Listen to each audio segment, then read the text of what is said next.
बाल हैं वो हमें गमले के अंदर मिट्टी के अंदर उनको दबा देना चाहिए, जिससे पौधे के अंदर जो नाइट्रोजन की मकदार है वो पूरी हो जाएगी और आपका पौधा कुछ दिनों में बहुत बेटर रिजल्ट देना शुरू कर देगा। हम जहाँ पे खैरात देते हैं मेरे ख्याल से हमें पौधे भी देने चाहिए। ये एक सदका जारिया भी है, एक खूबसूरती भी है।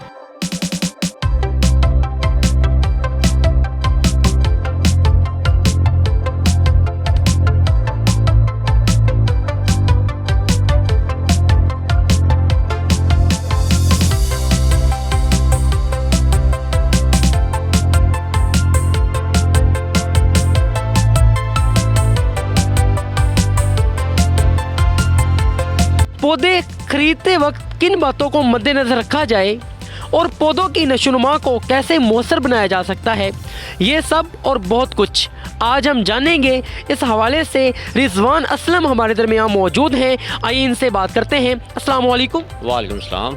सर कैसे हैं आप? अल्हम्दुलिल्लाह, आप सुनाओ कबीर। जी अल्हम्दुलिल्लाह, मैं बिल्कुल खैरियत से हूँ। बहुत शुक्रिया आपके कीमती वक्त का। सर पहले तो ये बताइएगा, इस पेशे से आप कब से वाबस्ता हैं और क्या ये फैमिली के अंदर पहले भी इस पेशे से वाबस्ता आपके साथ लोग रहे हैं? सर एक्चुअली मुझे इस प्रोफेशन को ज्वाइन किए हुए तकरीबन 10 साल हो चुके हैं। ठीक है, तो हमारी फैमिली में कुछ कज़न्स भी हैं, अंकल वगैरह हैं, वो हमारे वाले साहब भी इसी प्रोफेशन से वाबस्ता थे। तो आप कह सकते हैं कि ये हमें विरासत में मिला है। जी, ये आपको पेशा विरासत में मिला है। सबसे पहले तो ये बताइएगा, इंडोर और आउटडोर पौधों की नशोनुमा में कौन कौन सी चीज़ों को मद्देनजर रखा जाए? सर देखिए, ये सवाल एक अलग चीज़ है। सबसे पहले ये होता है कि कुछ लोग यहाँ से आके हमारे दरमियान से प्लांट्स लेके चले जाते हैं, लेकिन वो वहाँ जाके फ़ौरन उनको वो रिज़ल्ट नहीं मिलता जो वो एक्सपेक्ट कर रहे होते हैं। ठीक है, तो इसका जो सबसे आसान वो बात ये होती है कि जब हम एक जगह से दूसरी जगह पौधों को मुंतकिल करते हैं तो वो कुछ अरसा के लिए ढीला पड़ जाता है, मांद पड़ जाता है। मतलब आसान लफ्ज़ों में आप कह लें कि वो उदास हो जाता है। जब अपने साथियों से वो दूर जाता है तो उदास, उसको हमें थोड़ा टाइम देना चाहिए। और जो दूसरी बात ये है कि जब अक्सर हमारे बच्चे आते हैं, फैमिली के साथ आते हैं, या घर की ख़वातीन वो पौधों का कुछ एक्स्ट्रा ख्याल रखना शुरू कर देती हैं। मतलब 3 टाइम पानी देना शुरू कर दिया या बेहतियाती शुरू कर दी, ये वगैरह वगैरह। तो कुछ पौधे ऐसे होते हैं जिनको पानी की बिल्कुल ज़रूरत नहीं होती। ठीक है, वो ज़्यादा पानी की अक्सर देखा है जो पौधे होते हैं वो मांद पड़ जाते हैं, पीला रंग उनमें पिलाहट शुरू हो जाती है। हमारे घर की ख़वातीन या कुछ मर्द हजरात भी ये समझते हैं शायद पानी की कमी की वजह से है, तो वो उसको दबा के पानी देते हैं। जी बिल्कुल ऐसा ही है, लोग इससे अवेयर नहीं होते। वो पानी को एक्सेसिव जब उनको प्रोवाइड करते हैं तो यकीनी सी बात है इस तरह के प्रॉब्लम्स आते हैं। मज़ीद ये बताइएगा कि कौन कौन सी अक़साम के आउटडोर पौधे या इंडोर पौधे जो हैं मार्केट में अवेलेबल हैं, और वो कौन से पौधे हैं जिनको अगर लगाया जाए वो जल्दी ग्रो करते हैं? बहुत सारे इक़साम हैं। जो मतलब इंडोर में ज़्यादातर पाम की इक़साम चल रही हैं आजकल, शफलेरा वगैरह चल रहा है जो ज़्यादा डिमांड में है, एलिफेंटिया है, फिर उसके बाद मदर इन लॉ टंग वगैरह, इस तरह के बहुत सारे पौधे हैं। आउटडोर में भी आप फलों वाले अलग हैं, फूलों वाले अलग हैं, तो ये बहुत ज़्यादा हमारे पास वैरायटी हो जाएगी। लेकिन जो जल्दी हो रहा है, जो आजकल कह रहे हैं कि लोग जल्दी पौधे हमें जल्दी जल्दी हासिल, तो उसके लिए आजकल मेरे ख्याल सबसे बेस्ट चॉइस है वो कोनोकॉर्प्स है।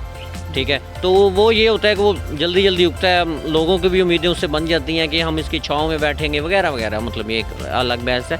लेकिन सर मेरे ख्याल से हमें जो पौधे लेने में एहतियात करनी चाहिए वो ये देखें कि देखिए अब ये चीज़ें मेरे पास है, हम ये देखेंगे कि लोग देखते हैं पत्ते खुश्क हो गए हैं, यार ये नहीं चलेगा, लेकिन ऐसी चीज़ नहीं होती। हम देखें अगर नया पत्ता निकाल रहा है तो इसका मतलब है ओके है। अगर आपको महंगे सस्ते में मिल जाएगा, कोशिश करें ख़रीद लें। घर आके आप उसकी थोड़ी अच्छी नशोनुमा करें। आप अगर उनको खाद वगैरह टाइम पे डालते हैं या इवन खाद नहीं भी डालते, वो चल जाएगा।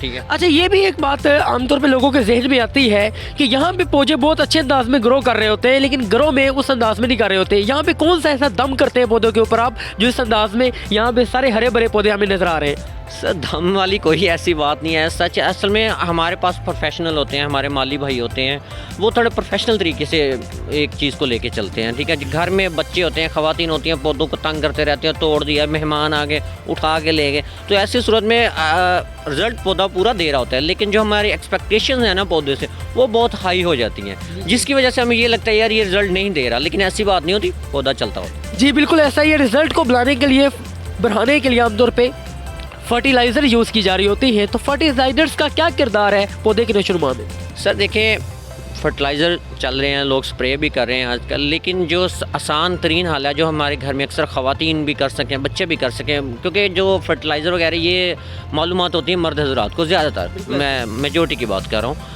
लेकिन कुछ ख़वातीन बहुत शौकीन होती हैं, वो मर्दों से भी ज़्यादा एक चीज़ को लेके चलती होती हैं। लेकिन जो एक्चुअली जो हमें वो चीज़ देखनी चाहिए जो सस्ती भी हो और इजीली अवेलेबल हो। हम उन चीज़ों को लेकर अगर पौधों पे आजमाएंगे तो वो मेरे ख्याल से ज़्यादा बेटर रिजल्ट देगा, और आपको पता है नेचुरल भी वही चीज़ रहेगी।